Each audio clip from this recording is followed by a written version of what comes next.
በመካከለኛው ምስራቅ ሰማይ ስር በምስጢርና በጥርጣሬ በታፈነው የቴህራን አውራ ጎዳናዎች ላይ ካሚኒ የሚለው ስም ብቻ እንደ መርዶም እንደ ተስፋም ሲያስተጋባ ይሰማል። ለሳምንታት ያህል የመላው ዓለም የስለላ ተቋማት፣ የሳተላይት አይኖችና የፖለቲካ ተንታኞች ትኩረታቸውን ወደ አንድ ባዶ ወደሚመስለው የስልጣን መንበር አዙረዋል። ያ መንበር ላይ መቀመጥ የነበረባቸው መሪ የት ደረሱ የሚለው ጥያቄ የዓለምን ሰላም እያወከው ይገኛል። በቴህራን ቤተ መንግስት ውስጥ ካለው ሹክሹክታ በስተጀርባ የፋርስ ምድርን ለዘመናት የመራው ያ ጠንካራ ድምፅ ጠፍቷል። ይልቁንም በቴሌቪዥን መስኮቶች የሚነበቡ ደረቅ መግለጫዎችና በማህበራዊ ሚዲያዎች የሚናፈሱ ግጥም መሰል ወሬዎች የናሽናል ደህንነት ስጋት ሆነው ቀጥለዋል። ካሚኒ በሕይወት አለ ወይስ የለም የሚለው ጥያቄ የዲፕሎማሲው ዓለም ትልቁ እንቆቅልሽ ሆኖ ሰንብቷል። ይህ ታላቅ ዝምታ በፋርስ ምድር ላይ ከባድ ጭጋግ የፈጠረ ሲሆን ከቤተ መንግስቱ ግንብ በስተጀርባ ምን እየተካሄደ እንደሆነ ለማወቅ የማይሳነው የስለላ ተቋም አልተገኘም። እያንዳንዱ የሰዓት እምርታ በጨመረ ቁጥር የዓለም የነዳጅ ገበያ ይናወጣል። የጦር አውሮፕላኖች በዝግጅት ይቆማሉ። የዲፕሎማሲው መስመርም በመረጃ እጦት ይገታል። ይህ ምስጢር እየከረረ በሄደ ቁጥር በዓለም አቀፍ ደረጃ የሚነሱት መላምቶች ፊልም ይመስላሉ። አንዳንዶቹ ካሚኒ በከባድ ቁስል እየማቀቁ ነው ይላሉ። ሌሎች ደግሞ ምናልባትም በምስጢር ተቀብረዋል ሲሉ ይከራከራሉ።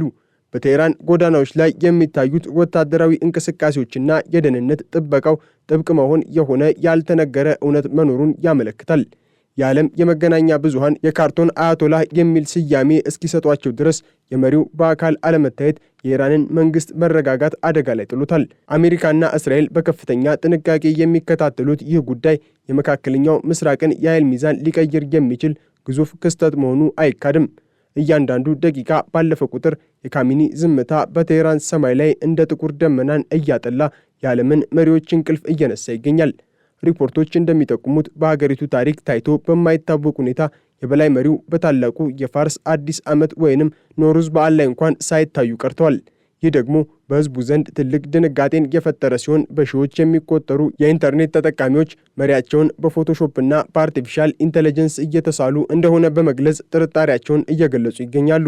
ይሁን እንጂ ይህን ሁሉ ውጥረትና ጥንካሬ የሚሰብር አንድ ያልተጠበቀ ዜና ከኢየሩሳሌም ተሰምቷል።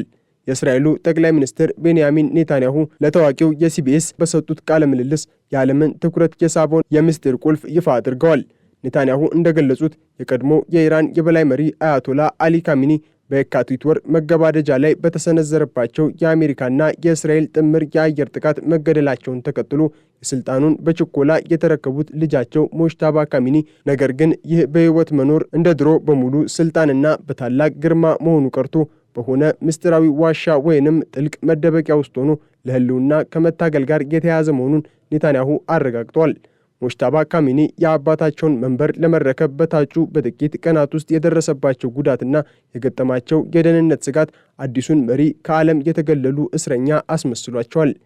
ይህ መግለጫ ለሳምንታት ሲነገሩ የነበሩትን የሞት ዜናዎች ውድቅ ቢያደርግም የአዲሱ መሪ የቁጥጥር አቅምን ግን ምን ያህል የሳሳ መሆኑን ቁልጭ አድርጎ አሳይቷል። ኔታንያሁ ለጋዜጠኛው ሜጀር ጋሬት ሲናገሩ ሞጅታባ የት እንዳለ ማወቅ አስቸጋሪ ቢሆንም በሆነ ባንከር ውስጥ ተሸሽጎ እንደ ሕያው ሬሳ እንደሚቆጠር በተዘዋዋሪ አመላክቷል። የኔታንያሁ ንግግር የኢራንን ወቅታዊ ሁኔታ ይበልጥ ውስብስብ ያደርገዋል። ጠቅላይ ሚኒስትሩ ሞጅታባ ካሚኒ በሕይወት እንዳለ አምናለሁ፣ ነገር ግን ያለበት ሁኔታ ምን እንደሆነ ለመናገር ይከብዳል፣ በሆነ ባንከር ወይንም ምስጢራዊ ቦታ ተሸሽጎ ይገኛል ማለታቸው የኢራን አመራር ምን ያህል ክፉኛ እንደተመታ ማሳያ ነው። ይህ መረጃ የወጣው የኢራን ባለስልጣናት ለመጀመሪያ ጊዜ ሞጅታባ ካሚኒ በየካቲት 28ቱ ጥቃት በጀርባቸውና በጉልበታቸው ላይ ጉዳት እንደደረሰባቸው ካመኑ በኋላ ነው። ምንም እንኳን የቴህራን ባለስልጣናት ጉዳቱ ቀላል ነው፣ አሁን ድነዋል ቢሉም መሪው እስካሁን በአካል ብቅ አለማለታቸው ግን በኔታንያሁ የተገለጸውን የተዳከመ ስልጣን እውነተኛነት ያጠናክራል። የኢራን ፕሮቶኮል ዳይሬክተር ማዛሄር ሆሴኒ ጉዳቱን አምነው ነገር ግን መሪው በቅርቡ ወደ ስራቸው እንደሚመለሱ የገቡት ቃል በዲፕሎማሲው ማህበረሰብ ዘንድ እምነት ሊያገኝ አልቻለም። እንዲያውም መሪው በአካል ከመቅረብ ይልቅ በቴሌቪዥን አንባቢዎች የሚተላለፉ የጽሑፍ መልእክቶችን ብቻ መምረጣቸው የጤና ሁኔታቸው ከታሰበው በላይ አሳሳቢ ሊሆን እንደሚችል ጥርጣሬያቸውን አባብሶታል። ይህ በሞጅታባ ካሚኒ ዙሪያ ያለው ምስጢርና የኔታንያሁ ድፍረት የተሞላበት መግለጫ የሚመጣው ኢራን በታሪኳ አይታው የማታውቀውን የህልውና አደጋ ውስጥ ባለችበት ወቅት ነው። አባታቸው አሊ ካሚኒ ለ30 ዓመታት የገነቡት የኃይል መዋቅር በአንድ ምሽት የቦምብ ጥቃት ሲፈርስ ሙጅተባ የተረከቡት የተረጋጋች ሀገርን ሳይሆን በፍርስራሽና በደም የታጠበች ኢራንን ነው። እንደ ኔታንያሁ ገለጻ ሙጅተባ ካሚኒ አሁን ላይ ያላቸው ተጽዕኖ ከአባታቸው ጋር ሲነጻጸር እጅግ አነስተኛ ነው። ይህ ደግሞ በኢራን ውስጥ የሚገኙ የተለያዩ የኃይል ቡድኖች በተለይም የኢራን አብዮታዊ ዘብ በሀገሪቱ አስተዳደር ላይ ያላቸውን ድርሻ ከፍ ሊያደርገው ይችላል የሚል ስጋትም ፈጥሯል። የኢራን የፖለቲካ መዋቅር እንደ ሸረሪት ድር የተሳሰረ በመሆኑ የበላይ መሪው ደካማ መሆን ማለት መላው የሪፐብሊኩ መዋቅር መናጋት ማለት ነው። ኔታንያሁ ይህንኑ ሲገልጹ የኢራን አገዛዝ መውደቅ የክልላዊ ተላላኪዎችን ማለትም የሂዝቦላ የሐማስና የሁቲዎችን መጨረሻም ያበስራል ብለዋል። ከዚህ በተጨማሪም የሙጅተባ ካሚኒ ምስጢራዊነት የቴክኖሎጂ አጠቃቀም ጥርጣሬዎችን አስነስቷል። የስለላ ተንታኞች እንደሚሉት ከሆነ ኢራን የአዲሱን መሪ ምስል እና ድምፅ በአርቲፊሻል ኢንተለጀንስ በመጠቀም ለመቅረጽ እየሞከረች ሊሆን ይችላል። እስካሁን የታዩት ጥቂት ፎቶግራፎች የተቀነባበሩ መሆናቸው መረጋገጡ በእርግጥ መሪው በሕይወት አሉ ወይንስ የሉም የሚለውን ጥያቄ መልሶ ያጭረዋል። ኔታንያሁ በሕይወት አሉ ቢሉም ያ ሕይወት ግን የፖለቲካ ትርጉም ያለው መሆኑ አጠራጣሪ ነው። መሪው ሕዝባቸውን ማግኘት ካልቻሉ ለጦር ኃይሉ ቀጥተኛ ትዕዛዝ መስጠት ካልቻሉና በዓለም አቀፍ መድረክ ድምፃቸው ካልተሰማ የኢራን መንግስት ራስ የሌለው አካል ሆኖ የመቀጠል አደጋ ተጋርጦበታል። የኢንተለጀንስ ባለሙያዎች እንደሚሉት የኢራን ባለስልጣናት ይህንን የሚያደርጉት በሀገሪቱ ውስጥ ሊነሳ የሚችለውን አመፅ ለመክታትና ወታደሩን ለማረጋጋት ነው። ነገር ግን ይህ የድብብቆች ጨዋታ ለረጅም ጊዜ ሊቀጥል እንደማይችል ግልጽ ነው። ኔታንያሁ በቃለ ምልልሳቸው ወቅት ሌላም ትልቅ ቦምብ ጥለዋል። ጦርነቱ ገና አላበቃም ያሉት ጠቅላይ ሚኒስትሩ ኢራን የኒውክሌር አቅሟን ሙሉ በሙሉ እስካላጣች ድረስ እስራኤል እንደማታርፍ ገልጸዋል። ይህ ደግሞ በሙጅተባ ካሚኒ ስር ያለችው ኢራን ወደፊትም የከፋ ጥቃት ሊሰነዘርባት እንደሚችል የሚያመላክት ነው። እንደ ኔታንያሁ አገላለጽ የኒውክሌር ቁሳቁሶችን ከሀገሪቱ ጎትቶ ማውጣት ብቸኛው መፍትሄ ነው። ቴህራን ውስጥ ያለው አገዛዝ ከወደቀ እነዚህ ሁሉ ተላላኪ ቡድኖች እንደ ካርቶን ቤት ይናዳሉ ሲሉ የተናገሩት ንግግር እስራኤል በሙጅተባ ካሚኒ ድክመት ላይ ተመስርታ ቀጣይ እርምጃዎቿን እያቀደች መሆኑን ያሳያል። ይህ ደግሞ በመካከለኛው ምስራቅ ላይ አዲስ የጂኦፖለቲካዊ ካርታ ለመሳል የታለመ ስትራቴጂ ይመስላል። የኢራን የኒውክሌር ማበልጸጊያ ጣቢያዎችና የሚሳኤል ማከማቻዎች አሁንም ቢሆን የእስራኤል ኢላማዎች እንደሆኑና ለዚህም ማንኛውንም ዋጋ ለመክፈል ዝግጁ እንደሆኑ ኔታንያሁ አስረግጠው ተናግረዋል። በአሁኑ ወቅት ኢራን በአስቸጋሪ ሁኔታ ውስጥ ትገኛለች። በአንድ በኩል የአዲሱ መሪ የጤናና የደህንነት ሁኔታ ሕዝቡን ለከፍተኛ ጭንቀት ዳርጎታል። በሌላ በኩል ደግሞ በአሜሪካ የባህር ኃይል የሚመራው የሆርሙዝ እገዳ የሀገሪቱን ኢኮኖሚ አንቆ ይዞታል። ሙጅተባ ካሚኒ ስልጣን ከያዙ በኋላ ያስተላለፏቸው ጥቂት የጽሑፍ መግለጫዎች የኒውክሌር ፕሮግራማችንን እንቀጥላለንና ለጠላቶቻችን እጅ አንሰጥም የሚሉ ቢሆኑም እነዚህ ቃላት ግን መሬት ላይ ያለውን እውነታ ሊቀይሩት አልቻሉም። ሕዝቡ መሪያቸውን በአካል ማየት ይፈልጋሉ። ወታደሩ ቀጥተኛ መመሪያን ይፈልጋል። ዓለም ደግሞ ግልጽነትን ይፈልጋል። የኢራን ካቢኔ አባላት ስለ መሪው አለመታየት ምንም አይነት ማብራሪያ አለመስጠታቸው በመንግስት መዋቅር ውስጥ ከፍተኛ የሆነ አለመግባባት ወይንም የመረጃ መደበቅ መኖሩን ይጠቁማል። አንዳንድ መረጃዎች እንደሚያመለክቱት የኢራን ወታደራዊ መሪዎች እንኳን የመሪያቸውን ትክክለኛ ሁኔታ ላያውቁ ይችላሉ። ኔታንያሁ ለ60 ሚኒት የሰጡት ቃለ ምልልስ ሌላው ትኩረት የሚስብ ነጥብ እስራኤል ከአሜሪካ የምታገኘውን የ3.8 ቢሊዮን ዶላር ዓመታዊ ወታደራዊ እርዳታ ለማቆም ማቀዷ ነው። ይህ እርምጃ እስራኤል በራሷ ተረማምዳ ኢራንንና መሰል ጠላቶቿን ለመደምሰስ ያላትን ቁርጠኝነት ያሳየ ነው።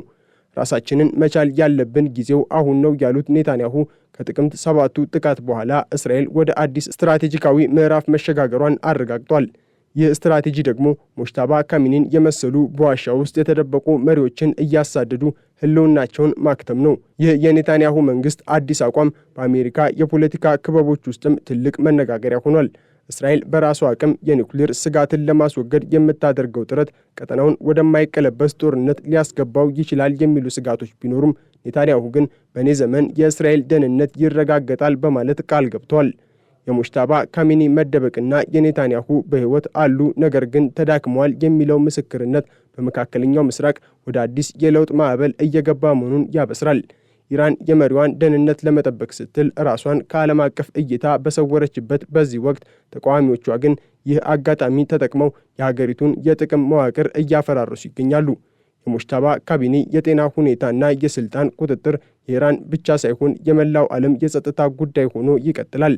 በቴህራን ጎዳናዎች ላይ የሚሰሙት የሹክሹክታ ወሬዎች ህዝቡ ለለውጥ ያለውን ጥማትና ለመሪው ያለውን ጥርጣሬ የሚያሳዩ ናቸው።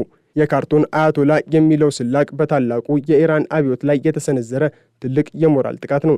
ኔታንያሁ በንግግራቸው መጨረሻ ላይ እንዳመለከቱት እስራኤል አሁን ያለችበት ሁኔታ የሞት ወጥመድን የመበጣጠስ ሂደት ነው።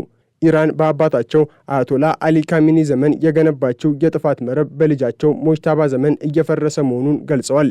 ሞጅታባ ካሚኒ በሕይወት መኖራቸው እስራኤልን አላስደነገጣትም።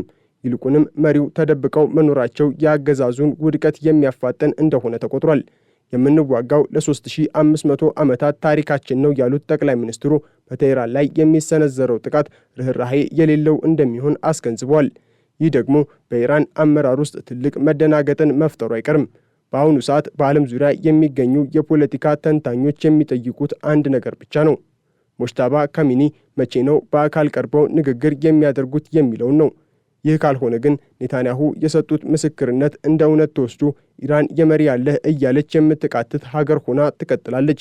የሀገሪቱ የኒውክሌር ህልምና የክልላዊ የበላይነት ምኞትም በሞጅታባ ካሚኒ የጤና ሁኔታና በኔታንያሁ የቆራጥነት እርምጃ መካከል ተቀርቅሮ ይገኛል።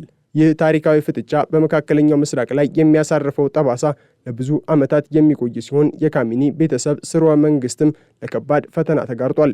በመጨረሻም የሞጅታባ ካሚኒ ጉዳይ የዘመናዊው ዓለም የፖለቲካ ምስጢር ትልቁ ማሳያ ሆኖ ይቆያል።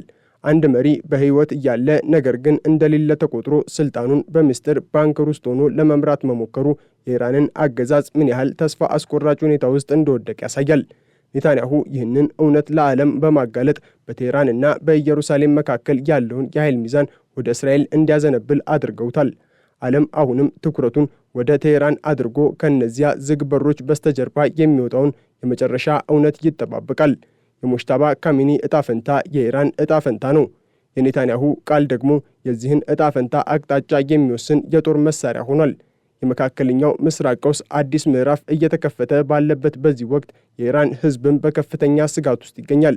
በኢኮኖሚው ውድቀትና በፖለቲካው ጭቆና የተማረረው ህዝብ የመሪውን አለመኖር እንደ አጋጣሚ ተጠቅሞ ለነጻነቱ ሊነሳ ይችላል የሚሉ ግምቶች አሉ።